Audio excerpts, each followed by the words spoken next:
Today's episode is brought to you by Bush's Fresh Food Market. Calling all foodies, Bush's is hiring. Are you passionate about food, looking for growth, development, and excellent wages? Come grow with Bush's and apply online at bushes.com/join our team. That's Bush's, BUSCHS.com/join our team. From the Detroit Free Press, I'm Emma Stein with today's Free Press Voice Briefing. It's Thursday, November 3rd, 2022. I'm Claire Hendrickson for the Detroit Free Press. Republican Secretary of State candidate Christina Karamo filed a last-minute lawsuit to stop potentially tens of thousands of absentee ballots cast by Detroit voters from counting. She's leveled unsubstantiated allegations that ballots already returned include those cast illegally and would dilute valid votes, and she's painted her legal challenge as an effort to protect the voting rights of Detroiters. But Detroit voters who would be impacted if Karamo gets her way see disenfranchisement in Karamo's bid to tweak voting rules in the majority black city they call home.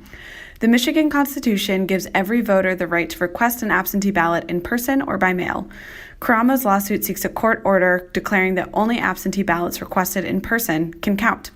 As of Monday, nearly 83,000 absentee ballots have already been sent out to Detroit voters, and over 47,000 voters in the city have returned theirs. This is Phoebe Wall-Howard, an automotive reporter at the Detroit Free Press. Ford Motor Company announced Wednesday the departure of 3 senior executives and the promotion of a new quality chief in Jim Bombick, a role critical to the future of the company. Bombick is Vice President of Product Development Operations and Cycle Planning. His job will expand to focus on limiting spending on warranty and recall expenses with improvements.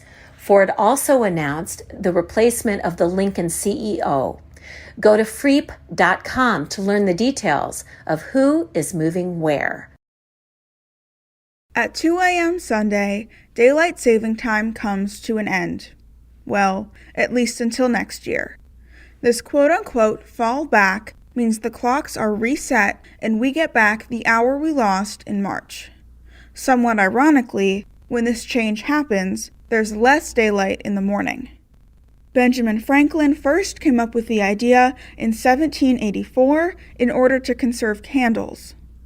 In 1966, President Lyndon Johnson signed the Uniform Time Act, turning the twice-a-year change into law.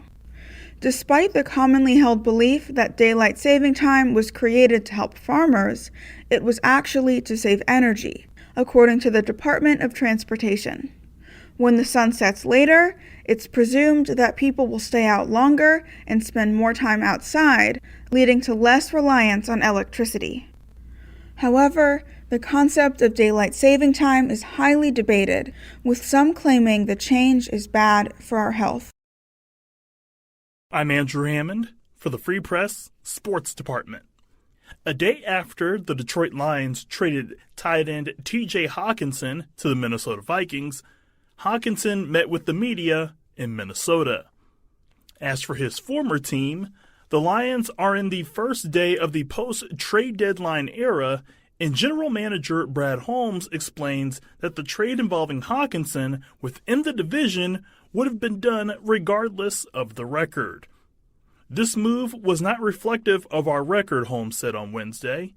If our record was reversed and it made sense for us, then we still would have done it. So it wasn't anything of that nature, but it made sense for us and we just moved forward.